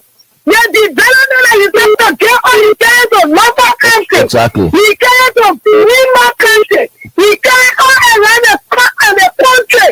But we, the Swahili, will not benefit it. But we gotta believe that second way, we will be able to pay our role. That's what we need for President Weah. But they That's got why we are question voting for him right Yeah, now. and I've heard all the He's breaking it. Then I get President Weah to tell before tomorrow, tell us, when I say power, you never bear your role. All right, Then the Maurita, people are thank you. Thank you. Charlie, oh my. Thank you, Maurita. Maurita, thank you. How are you doing today? How are you doing, Nose? Hey, good greetings to you. This is Edmond Carr. We don't have to say for the readers on President Weah. Yeah. When you were talking about on Nose. Oh, Eddie, yeah, exactly. Let me give you the information. This is the vision in Pega. We are calling upon you too for information because we are doing this thing with need support. We have people to reach to. Okay, This is why news will happen. Normally we're not saying that because we are living on here now. But normally when Titi coming, every leader will decide to identify with people even in the hospital, the disabled community, and all of era. Yeah. So during that time, I think about Joe bought that time, when it was 25th of Christmas time, people will receive 1 cup of rice. Yeah, that did. So that 2 cups, if the 2 cups don't come, so that you will receive family. But when the president took over, when the number was not large, each person needs to receive 2.5 there, 2.5 kg, with 7,000 Liberian dollars. Yeah, that did. When the number increased now, what we are now receiving 1/2 there with 5,000 LD to on your table for you and your family. Wow. But this is why he also did to us. You know, saying he was over us. One time we went to meet him because we have so many problems that we went to the person selling to say, you're going to the bar person. So we have 100 plus. I went to Capital Building that day to wait for him. And when he arrived, we put our plan before him. They are establishing the National Commission on Disability. There is a provision there that says at least every ministry or agency that is 4% given to person with disability to have to work there to be able to earn something for themselves. That aspect of the eye are not being implemented. So we went to him to help us with it. They already would tell, oh, you know, we just come in, we'll see what to do. And guess what? You get over 100 people. He gave her $100 US. Yeah, he told Marvin, maybe four from Brown County. He didn't want to came down to all I did to give her $50 before he gave us to transfer our police to go. In what 5%? Oh yeah, maybe four, $50 one day. He gave it to us at least, but he gave us to transfer our police to go. More than 100 disabled. That day, he gave us 100 hours. The one you put the money in my hand. Disabled. You put the money in my hand that day. Okay, so the dividends are there. So okay, wait, I'm missing something here, Ka. So the former vice president then gave you that money? $100 US. 100%. To my living for $100 US after we carry our flag to him. So what did he say that he was going to do now? With nothing. You understand? We'll see what to do. That's a big message he will ever get you when you meet him. He tell you, say, we'll see what to do. That was all he said to us. See what to do. Get Star Radio still down to. And he gave $100 US to my living God. I swear. Disabled people who depend. Yes, I'm the one that received it. So when we are asking these things, the people don't know. We the one was there. You guys were not there. You stop putting us into mess. We were close to him because he was representing us. His wife was there, so we were more close to him. So you guys are jumping over. You don't know some of these things. We know it. We were close to him. We were following him. We're telling you, say, he can do better for us. Please, Liberia. Okay. Try to do something. Thank you. Thank you. Thank you, Eddie. So Titi, you see? Hello? Yeah, caller. Hello. Yeah, my name is Rosario from Ghana. Let's hear you, Rosario. Welcome. Hello, Titi. How you doing? Yeah. Let me appreciate you for the platform this evening, and I hold it like Brent Brothers see. President, there is none of travel pricing. He's president for the entire country. Even when you are not president, he helps other people who are in need. And when you look at people like criteria from US today, many of them they are not on the southeast. And people are preaching travel within this election. People are choosing travel policy or development. So I hope people will be able to look at the country of that country or the countries, because they may have in your country and forgetting the southeast. If you are going to go to the southeast, the preaching travel policy to be only. They are going to be the same one carrying that travel policy. Continue, they will need to pass through my country, people receiving the southeast. And they are saying it in their own case, there is special travel policy or dying here for my country, but this myself, when it comes to that kind of travel land, you can see the country deserve more better than special one travel policy. Yep. Thank you for giving me the opportunity. Thank you, Rosetta. It makes, sometimes when people try to preach politics, they think that people don't understand issues, because you one day you say, and it's not true that President Mia has abandoned the southeast. The road that will go to the southeast, it has to pass through Nimba before it goes to the southeast. What has Senator Prince Johnson done for the people of Nimba County that he can beat his chest and say, I've been in power for 18 years, I've done this for you, I've done that for you? Instead, you going beyond and make him president, we had to look like he is a tribalist. But again, if you don't have anything to show, for the time that people have given you power, all you thrive on is lies. It's lies. And it's sad because when you are a leader, you have to lead by example.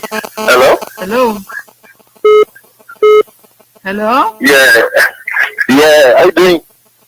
I'm good. Yeah, Jonathan Don, calling from second place. Hey, Jonathan, how you doing? Good evening to you. Okay. Yeah, brother, like the other message, you people preach the other time before the election. Yeah, you people were not successful in the process, and then we voted against the CDC. Only one you preaching will not help you. Are you the only person in Nimba County? The majority is all the result. The majority of Jonathan, Joseph Walker will won now. okay, Jonathan. Anything you do, will vote for. Yeah, Jonathan, guess what? Jonathan. Yeah, Jonathan, guess what? Listen small to guess what?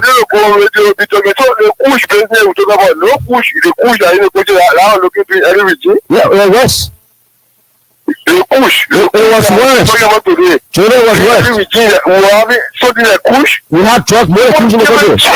So what did you have during Ellen Johnson's relief? You didn't have drugs in the country during Ellen Johnson's relief time, during Joseph Boakai time. You never had drugs in the country? What the trouble looking at this? You never had drugs in that question. You never had drugs in the country? Listen to me. No, you listen to us. Anyway, you go now. You answer the question. You never had drugs yet?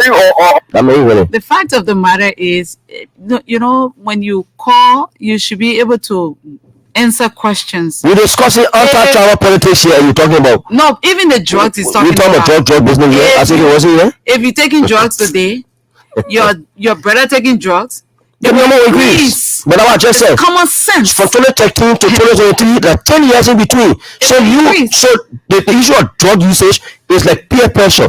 So one person bring the next person, the next person. So as a government, if you don't make it your responsibility to tackle it gets worse. It gets worse. And the next one inherits that. And that's what is happening. So even if you made Joseph Boakai president today, he's going to inherit the kush that you're talking about. And you expect us to accuse him He of... didn't do anything 12 years ago when he was in power, and you think he's going to do something about kush? It's going to quadruple, because if something is not done about it, it will get worse. It's just common sense. And let's also tell Jonathan that we are not here to preach tribal politics. Even if 5% vote for president, we are in Nimba, they are Liberians. And it's important, and we appreciate that. That's democracy. It's democracy. It's not about what you feel. Hello.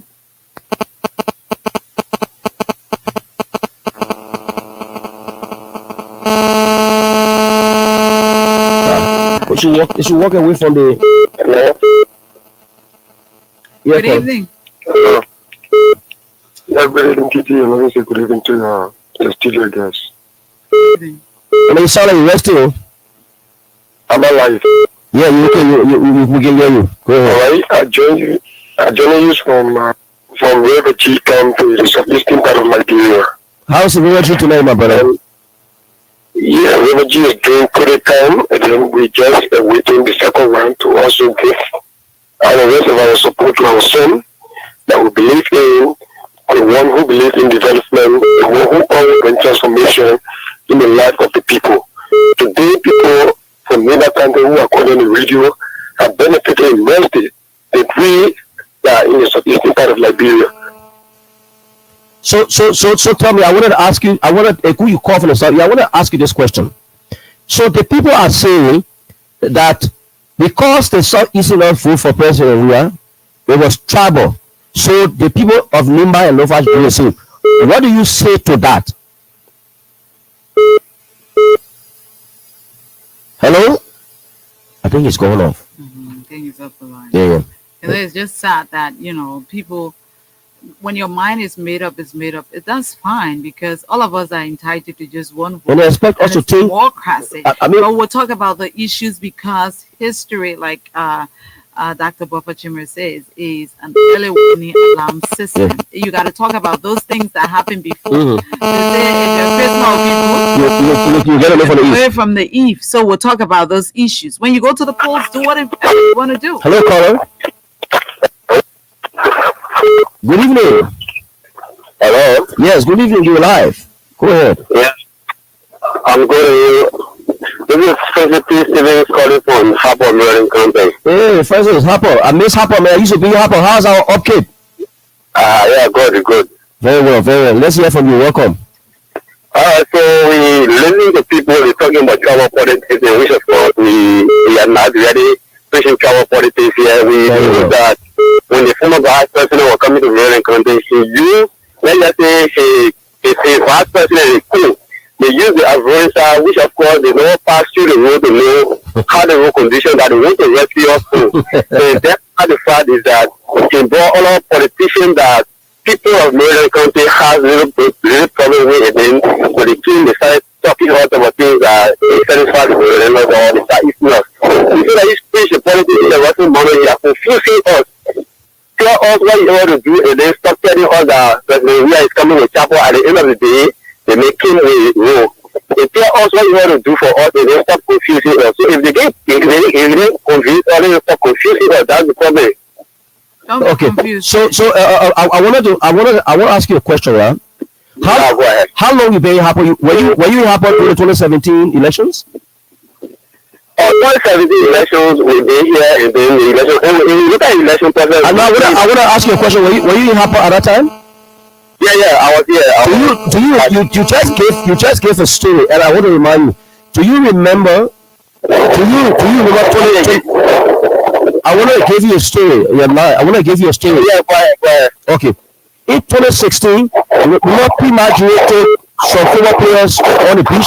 So you can go off the line and still listen. Yeah.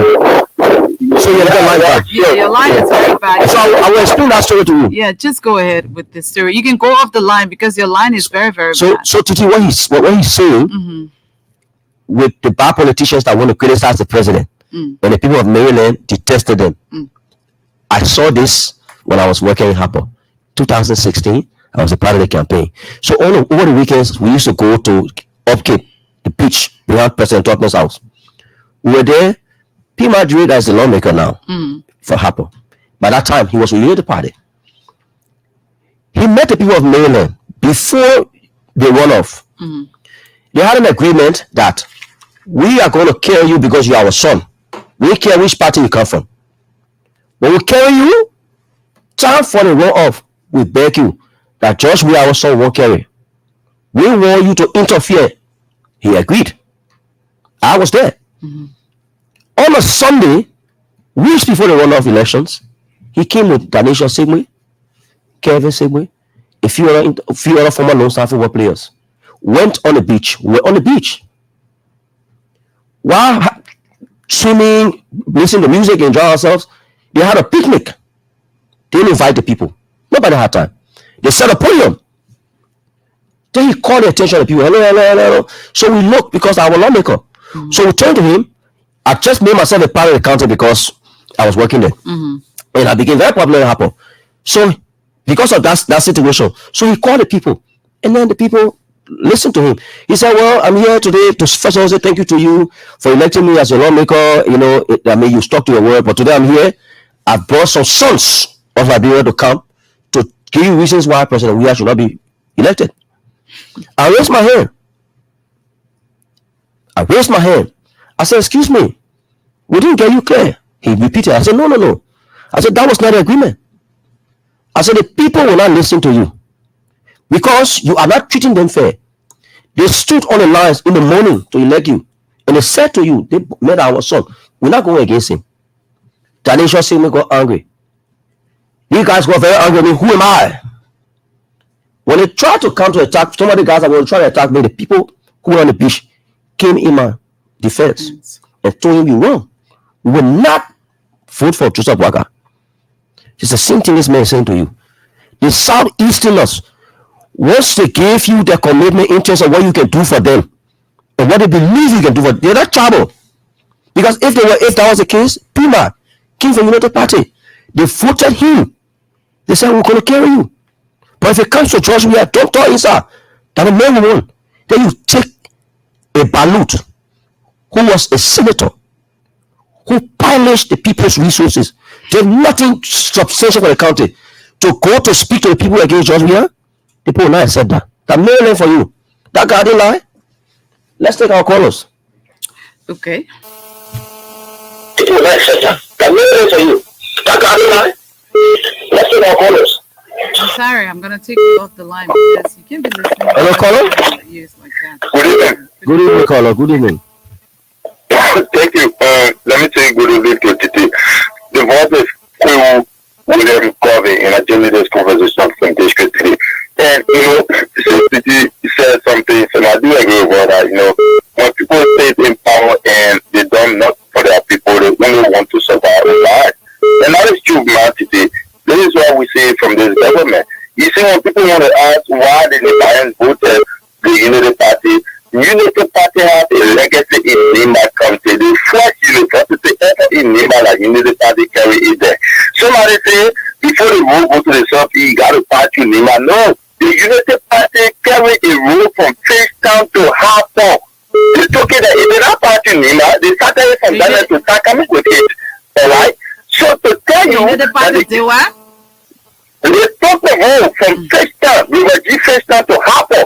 The road you see down there that the Unity Party, Hold on. Was that road, completed before the Unity Party left? It wasn't.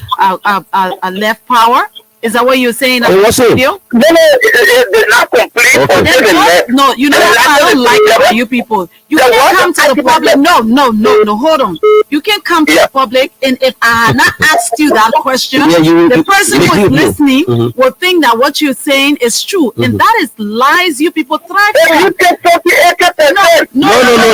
That's not true. That's not true. And why didn't you say if you think it was 80%? Why didn't you say it?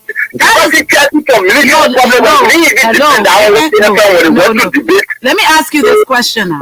Let me ask you, hello. Why didn't you say the Unity Party did the road 80%? Why didn't you say it? And you came on this radio and said the Unity Party took the road from Fishtown to Harper. Why did you do that? So also, why didn't the same man? He can't answer you. That's why I say you people thrive on lies. It's you gone. can't do that. Titi, it's gone. Guess what? The Unity Party received the highest vote in Nimba now. You know why?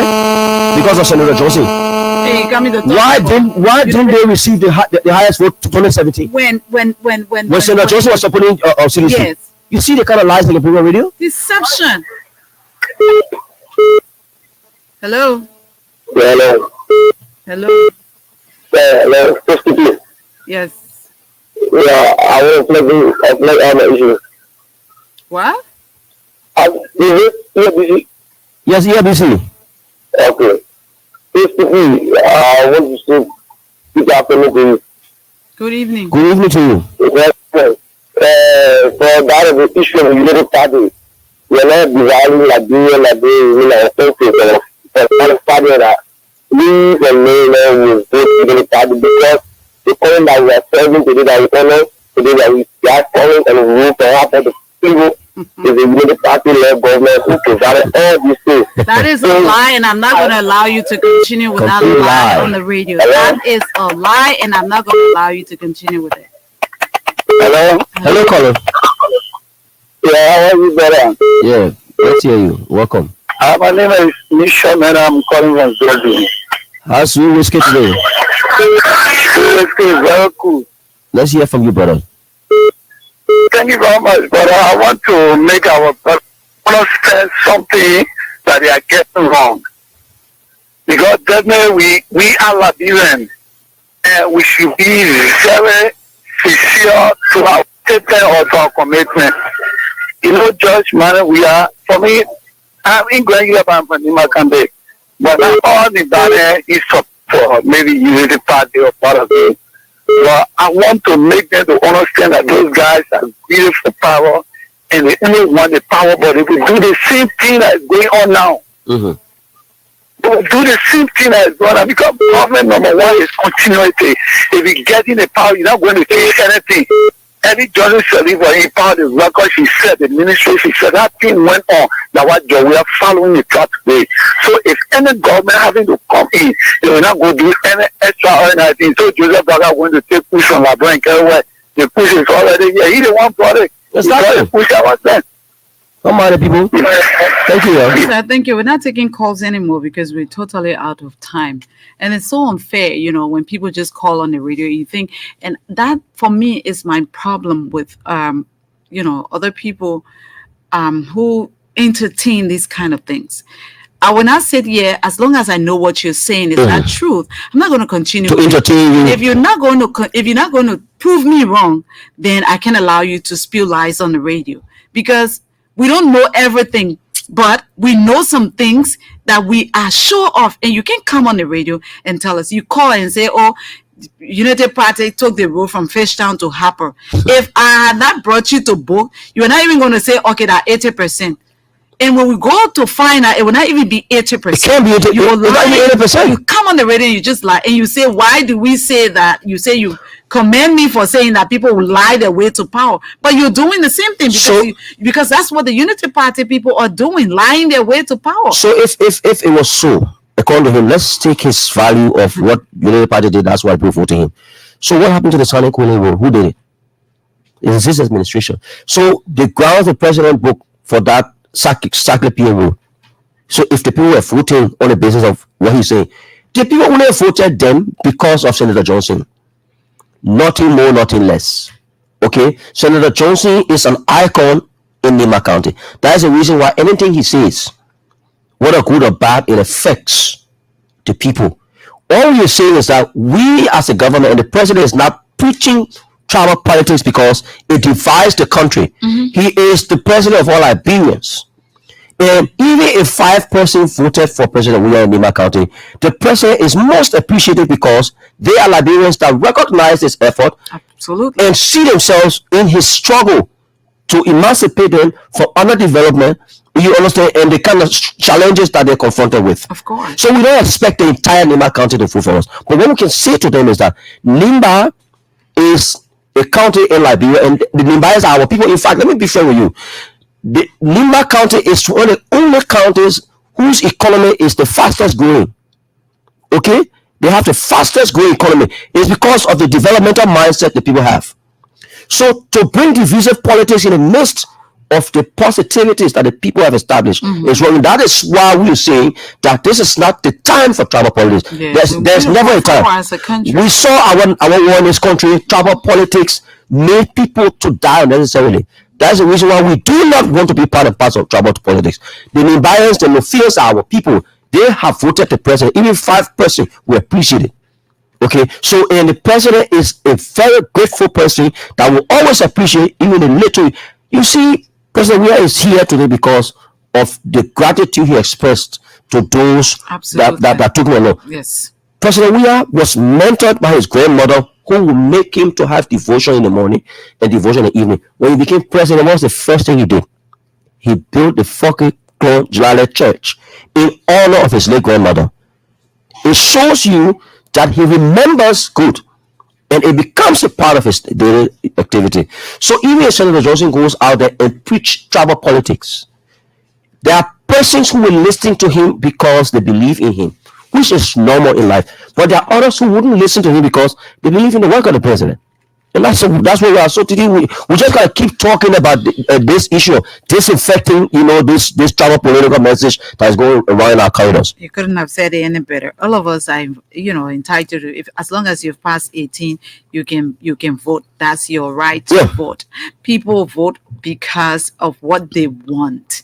If you want development, you will vote in that, regards. And I'm sure President Weah is 100% appreciative of the 50,000 plus people in Nima County who turn out, of course, to vote for him. And I'm sure he's going to tell them thank you and even encourage other Nibayans to do that. So it's not about, us versus them. No. This is about Liberia.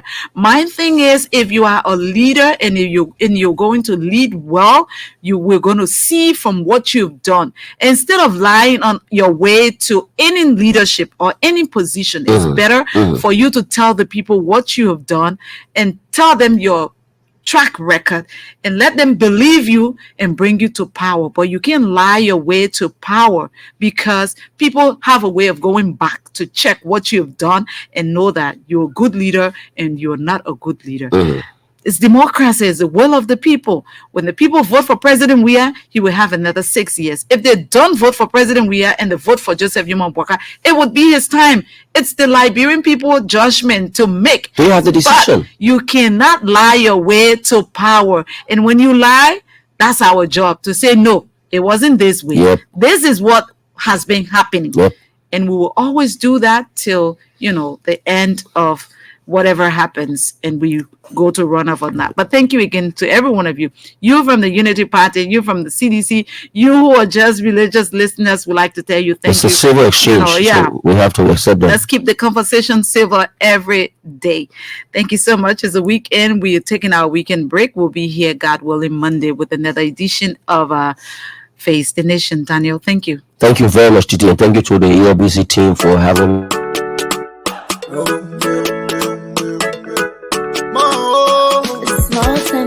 From the east to the west, north to the south, let's come together as one. They say you're not there, we stand, divided we fight. If we not celebrate, we do it for you. While you forget that, you from Lower Country, you from Maryland, while you from Rewa Cess. I'm a bastard, we own your river, I walk on the fine way. Tabila, Kriwako, Kriwako.